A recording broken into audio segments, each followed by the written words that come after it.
Mesdames, Messieurs, bonjour et bienvenue. Vous êtes sur Ziana TV, la chaîne de la diaspora. L'entretien du jour, je reçois sur mon plateau un homme, Noël Emmanuel Longhi, colonel de son État. Il est à l'initiative d'un projet aujourd'hui qui va concourir à la résolution de la crise au Congo. Mon colonel, bonjour. Bonjour. Parlez-nous de ce projet exactement. Qu'est-ce que c'est cette assemblée générale que vous allez organiser au début du mois de novembre du côté de Nantes? Je vous remercie. Je voudrais donc m'adresser à mes compatriotes pour leur parler de cette assemblée. Donc je suis venu ici pour vous parler de cette assemblée qui aura lieu le 5 et le 6 novembre à Nantes. La situation au pays est catastrophique, vous le savez tous. Nos compatriotes résidant à l'étranger ont tout fait, les intellectuels, les hommes politiques, les associations ont été reçues par des autorités françaises, américaines, etc. Nous attendons les réponses. On ne peut pas tout le temps attendre, mais il faut faire quelque chose, c'est-à-dire qu'il faut se battre.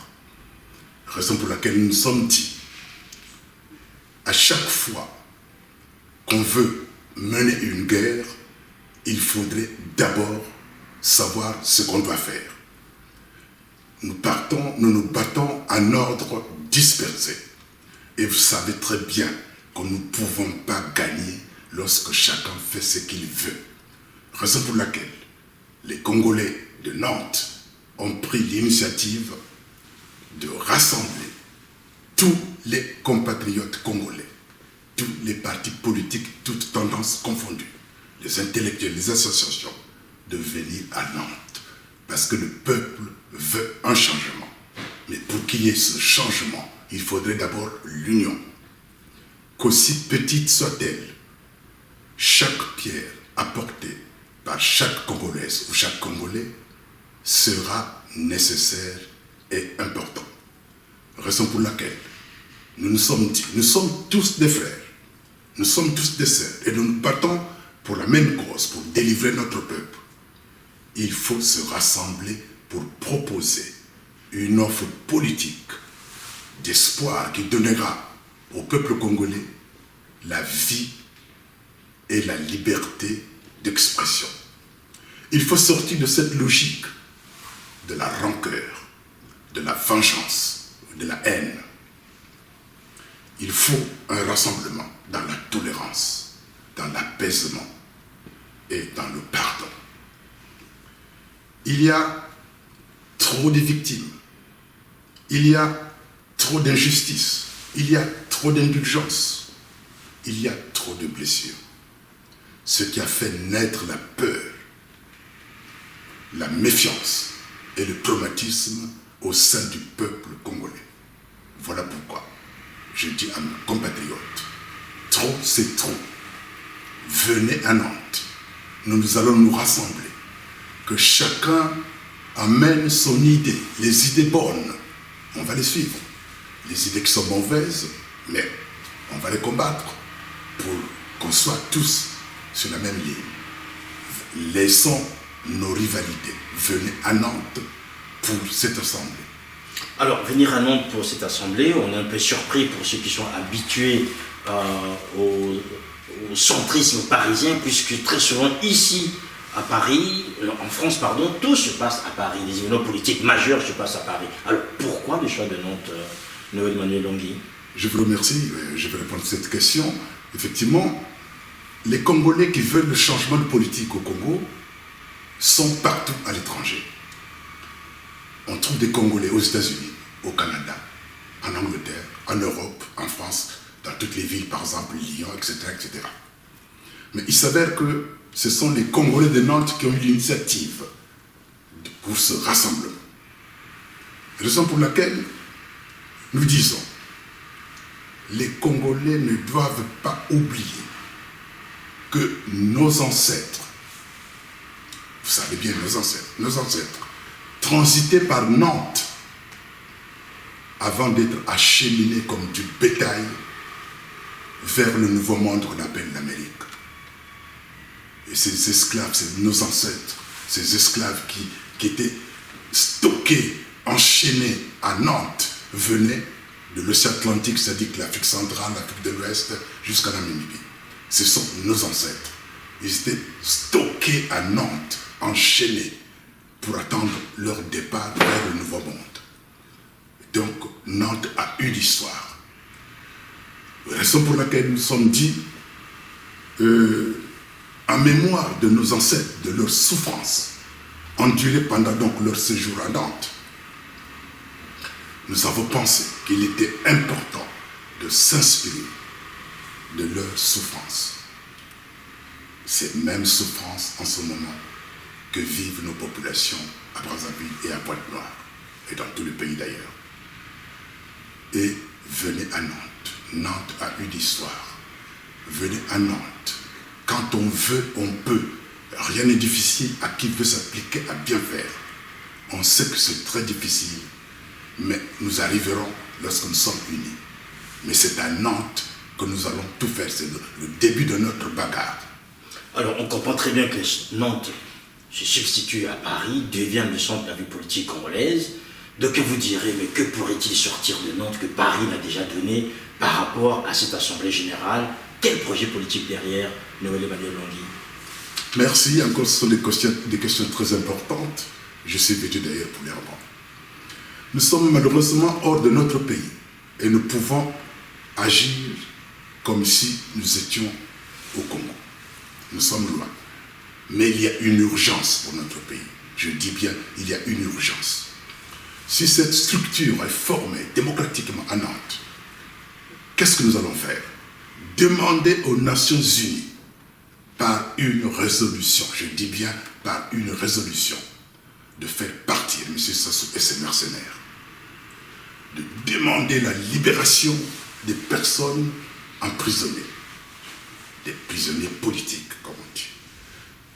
La reconnaissance de cette structure, pour ne pas dire ce gouvernement en exil, par les Nations Unies et les instances internationales.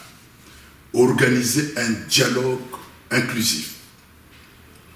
Intensifier l'action humanitaire pour les populations congolaises qui souffrent.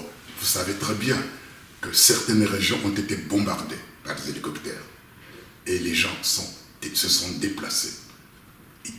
C'est pas comme, vous savez comment nous vivons dans notre pays. Il n'y a pas des aides, il n'y a pas du secours. Il faut aider ces gens. En plus, donner la chance, la même chance, à tous les citoyens de s'exprimer selon leurs compétences. Voilà ce que nous pouvons faire pour le moment. Alors, mon colonel, j'aimerais juste vous rappeler qu'ici, vous n'avez pas le droit de réserve, donc vous pouvez tout dire. Vous avez parlé de structure. S'agit-il d'un gouvernement, finalement? Je dirais peut-être pas gouvernement, alors, mais c'est une structure qui va représenter l'opposition. C'est-à-dire qu'il y aura un chef, un premier ministre qui sera élu. Et il aura donc une équipe, qu'on dit vaguement un gouvernement. Il y aura une équipe. Et c'est cette équipe qui va travailler. Maintenant, si on veut aller voir les instances, ou on veut aller voir le ministre, c'est cette instance qui va s'occuper. Hein? Parce que, regarde, ils nous disent, mais moi, ils m'ont dit à l'ambassade, mais colonel, mais on vous a vu, on a vu tel monsieur, on a vu tel monsieur, mais si on a une réponse, à qui il faut s'adresser? Voilà la question. S'ils ont une réponse, à qui il faut s'adresser? Quand il y aura une structure, donc il y aura un groupe de gens qui vont travailler. Il y aura un premier ministre avec son gouvernement, disons un gouvernement exil. Oui, donc, le mot est lâché. Donc, on saura, on dira, voilà, là où il faut s'adresser. Alors, vous parlez de gouvernement en exil. Très souvent au Congo, on est habitué à des gens qui portent des projets qui, à la fin, s'accaparent le premier poste. Est-ce que vous-même, vous êtes candidat au poste de Premier ministre de ce gouvernement en exil? Je suis militaire.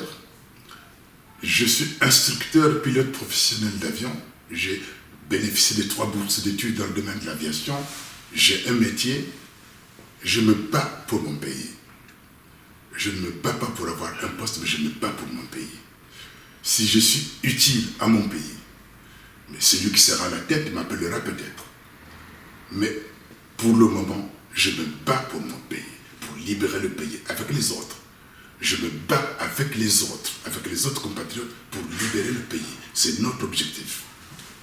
À ce moment-là, donc, vous n'êtes pas candidat? Je ne suis pas candidat. Alors, mon colonel, vous et moi, nous avons un point commun, ce sont les cheveux blancs. Je comprends qu'avec l'âge, vous avez peut-être le mérite de l'âge, moi je ne l'ai pas. Et on se rend bien compte que vous avez aussi la mémoire, puisque dans ce type de projet, il y a un précédent. Il y a quelques années, en 2009, le sieur Moudilou avait lui aussi monté un gouvernement en exil. Or, il s'est avéré que M. Moudilou passait plus son temps, lui, ce Premier ministre en exil, à Brazzaville qu'à Paris. Est-ce qu'on n'est pas là, puis finalement, dans la répétition de quelque chose qui a déjà échoué? Je pense que ce n'est pas la même chose. Nous, on fait une structure, on le fait démocratiquement. Je dis bien démocratiquement, c'est-à-dire, nous avons demandé à tous nos compatriotes, tous les partis, toutes les associations, tous les hommes politiques, tous les intellectuels, de venir. C'est à eux, ce n'est pas à moi, ce n'est pas à qui que ce soit, mais c'est au groupe, tout le groupe complet, de dire ce que nous devons faire. Et ça sera démocratique parce qu'il y aura une élection. Alors que le gouvernement dont vous me parlez, ça a été une petite réunion de quelques personnes, ils ont nommé tel monsieur. Nous, c'est pas la même chose. Non. Nous, c'est démocratique. Voilà, vous parlez de démocratie, on comprend très bien. Aujourd'hui, est-ce qu'on peut dire que ce que vous proposez rentre en fait dans ce que j'ai dit au début de mon propos, dans la résolution de ce qui se problème? Parce qu'en dehors de ce que vous proposez aujourd'hui un gouvernement en exil, d'aucuns parlent du dialogue et d'autres en fait évoquent par exemple une solution militaire pour en finir avec Sassou. Quelle est la valeur ajoutée du projet qui est le vôtre en fait par rapport à ces solutions qui sont aujourd'hui sur la table? Non, je ne parlerai pas d'une solution militaire. Ce n'est pas mon idée.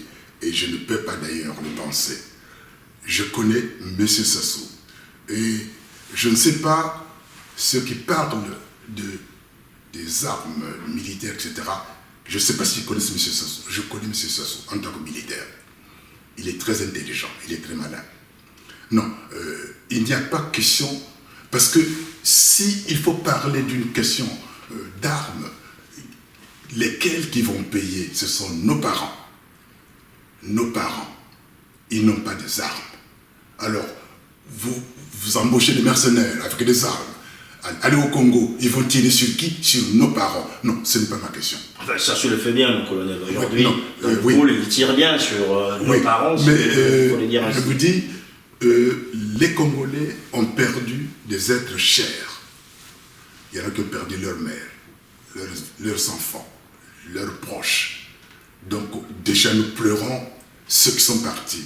S'il faut encore ajouter un autre malheur, je crois qu'il faut essayer un peu d'oublier cette histoire.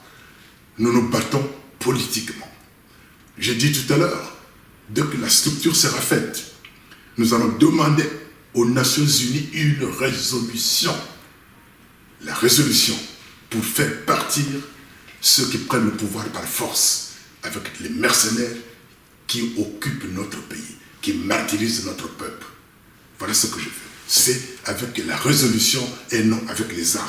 Donc cela signifie que vous ne croyez pas au dialogue, en fait, que demande l'opposition aujourd'hui? La dialogue, mais pour qu'il y ait dialogue, il faudrait d'abord que les prisonniers politiques sortent. Alors, comment voulez-vous? Je vais dialoguer, on va dialoguer avec qui? Puisque les responsables politiques sont presque tous en prison. Alors, on va dialoguer avec qui? Non, le dialogue est nécessaire. Rien n'est difficile à qui veut s'appliquer à bien faire. Il faut un dialogue. Mais que tous les prisonniers politiques sortent. Et là, maintenant, il y aura un dialogue.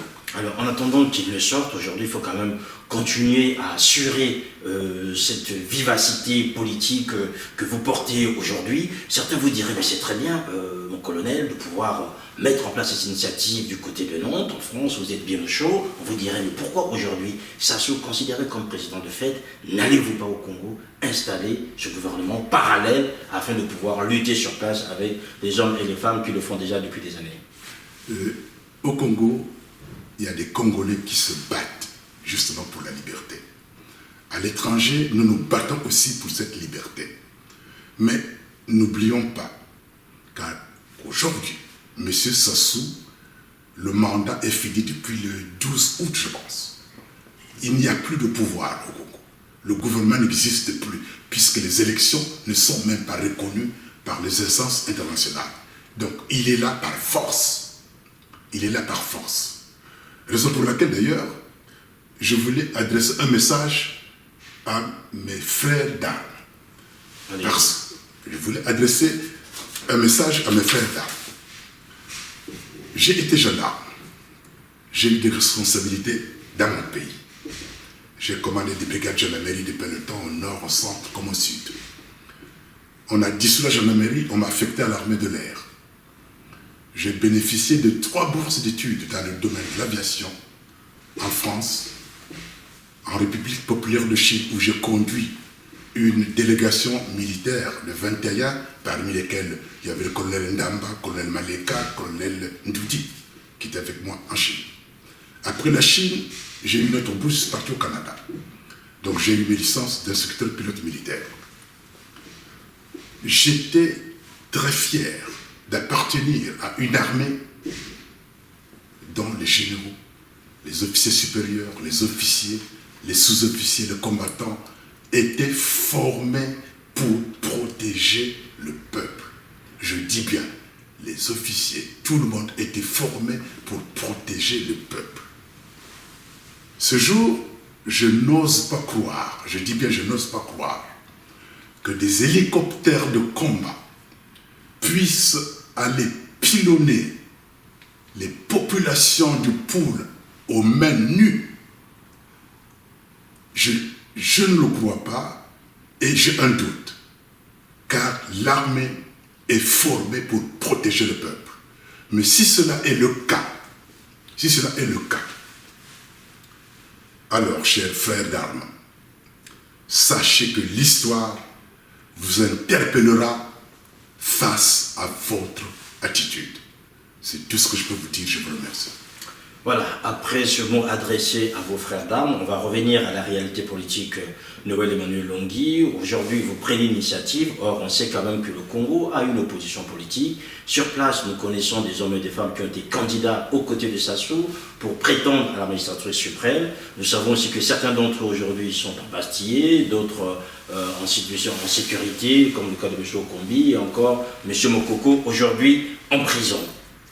Pourquoi l'opposition n'a pas eu directement cette idée de pouvoir mettre en place en fait un tel projet, selon vous, ces candidats-là en fait? Justement, c'est l'union qui manque, c'est le rassemblement qui manque.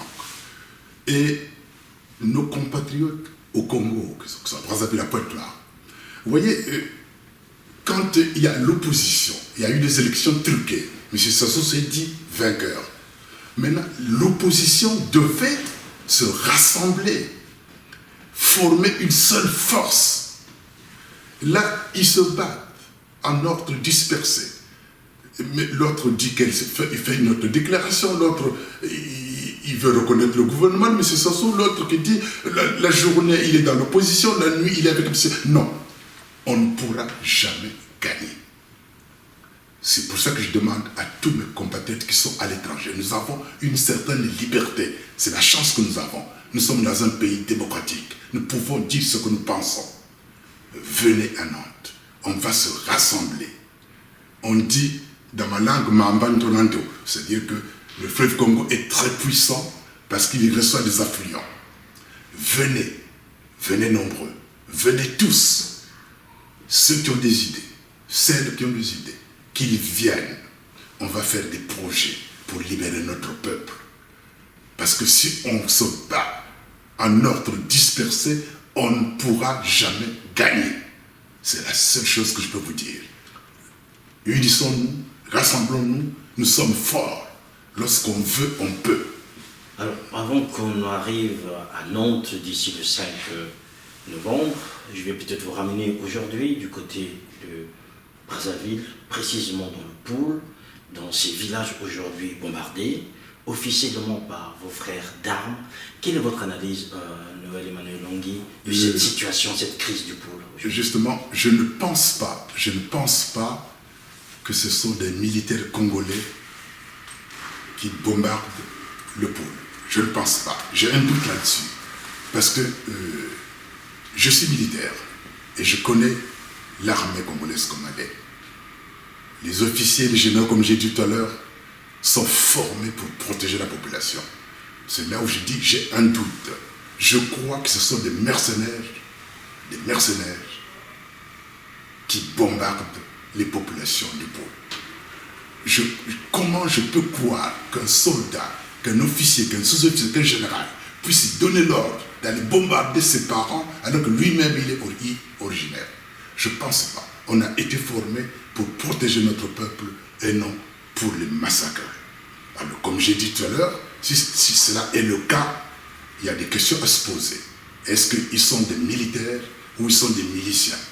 Un vrai militaire ne peut pas accepter qu'un mercenaire qui vient de je ne sais pas d'où vienne dans son pays massacrer la population et le militaire est là chez lui, il regarde. Ça ne peut pas se faire. Donc si nous sommes des militaires, soyons fiers d'être militaires. Il faudrait se poser la question. Pourquoi les mercenaires? Pourquoi le président de la République, s'il a gagné des élections, s'il est sûr de ce qu'il fait, pourquoi embaucher, recruter des mercenaires? Alors qu'il a une armée, il a une gendarmerie, il a une police, il est chef de l'État. Alors pourquoi inviter, recruter des mercenaires alors qu'il y a une armée, il y a une gendarmerie? Voilà la question qu'on se pose.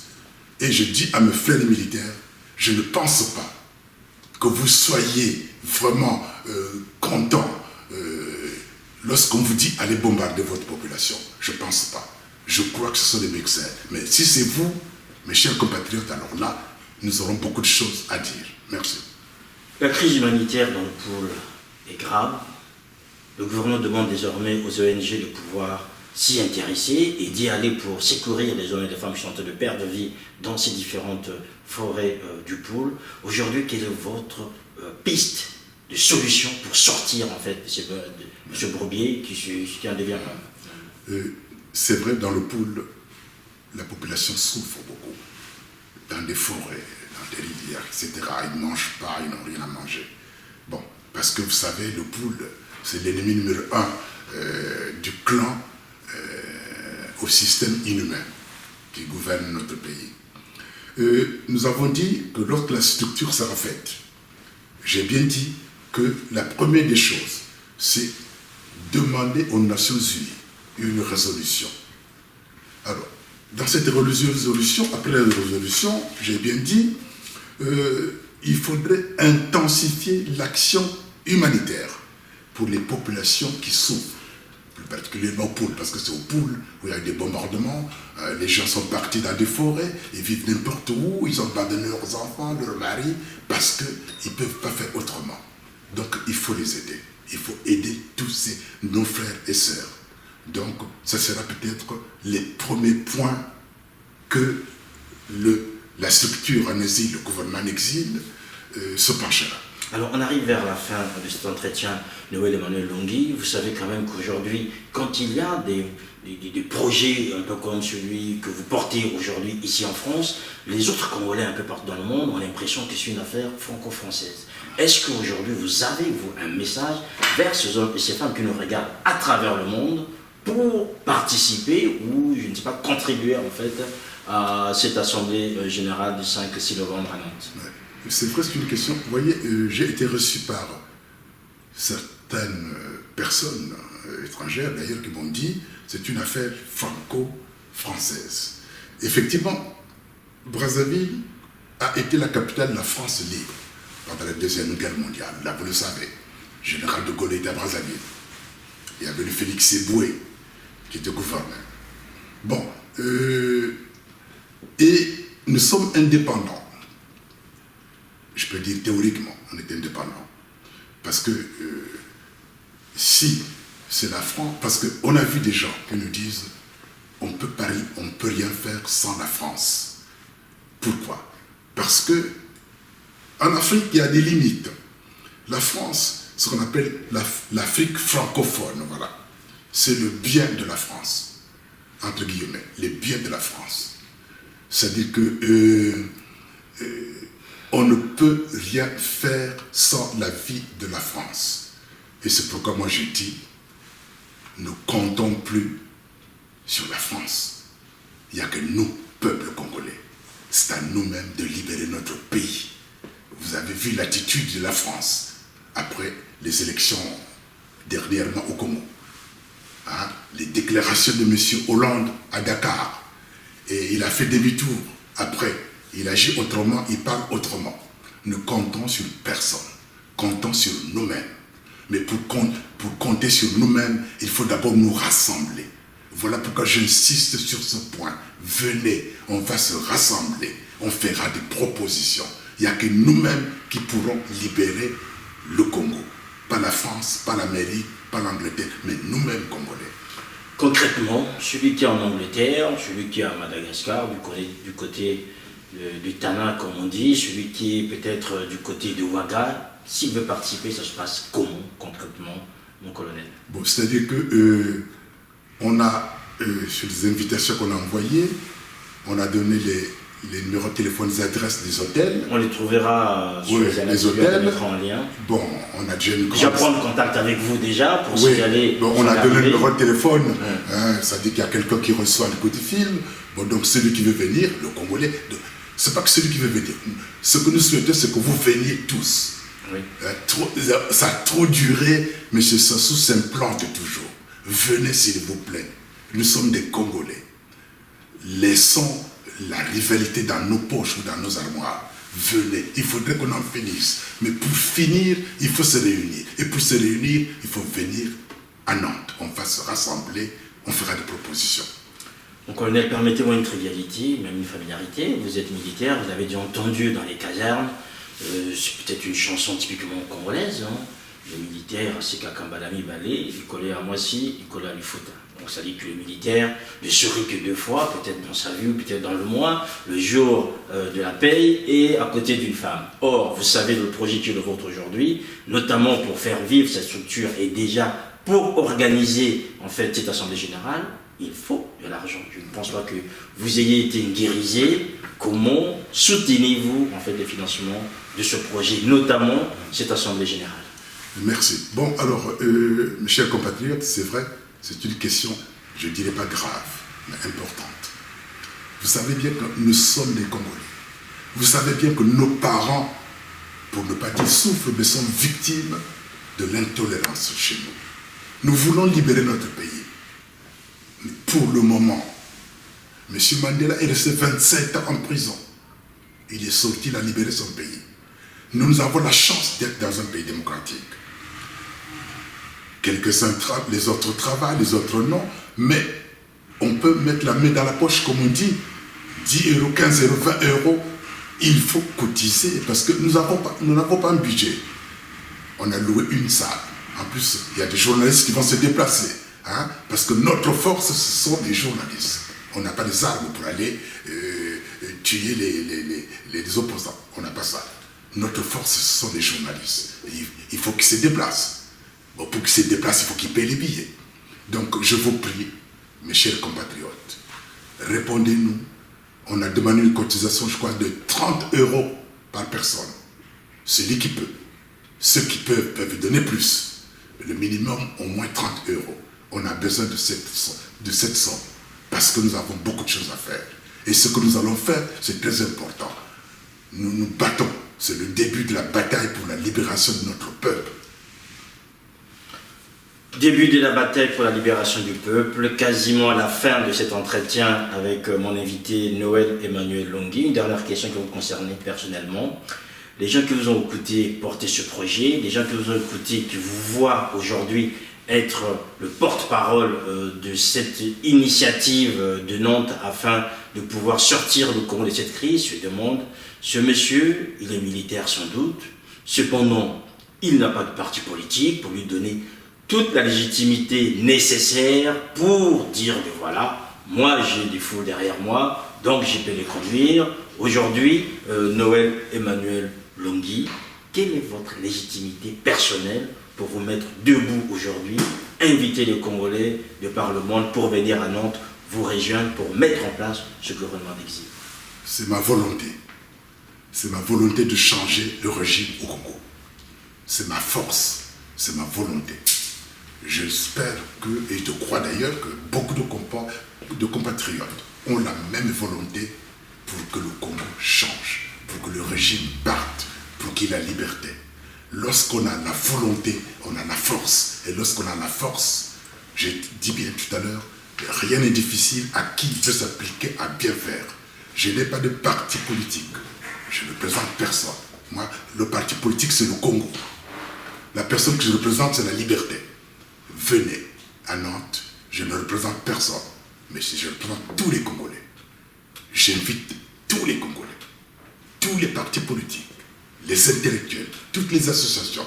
Vous venez, c'est notre force. Je vous remercie. Même du côté de Kindamba sous les bombes, du côté de Madigokai ou encore de Tikapika, les Congolais vous entendent, vous écoutent, vous voient. Quel message voulez-vous leur adresser, Noël Emmanuel Longhi? Le message que je peux adresser à tous ces villages que je viens de citer, en tant que commandant de brigade, je les connais parce que j'ai commandé... C'était par hasard.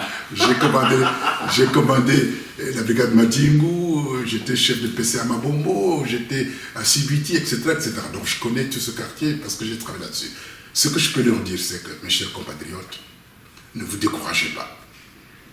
Je sais que vous ne pouvez pas manifester parce qu'il y a des chars, des armes qui tournent autour de vos maisons. Ne vous découragez pas.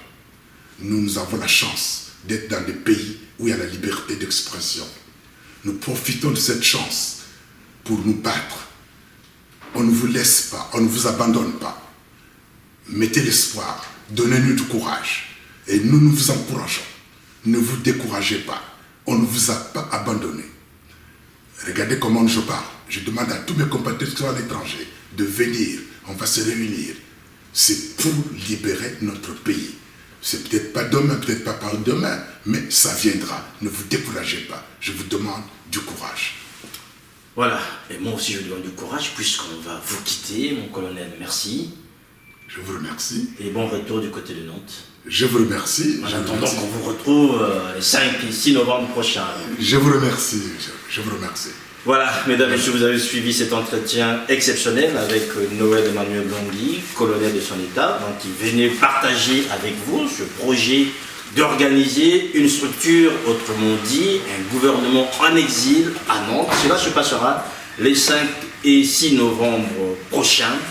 Merci à notre invité, merci à Nokuku Mongakoso pour les images, merci à vous aussi, de plus en plus nombreux à nous suivre. Portez-vous bien et à la prochaine fois. Au revoir.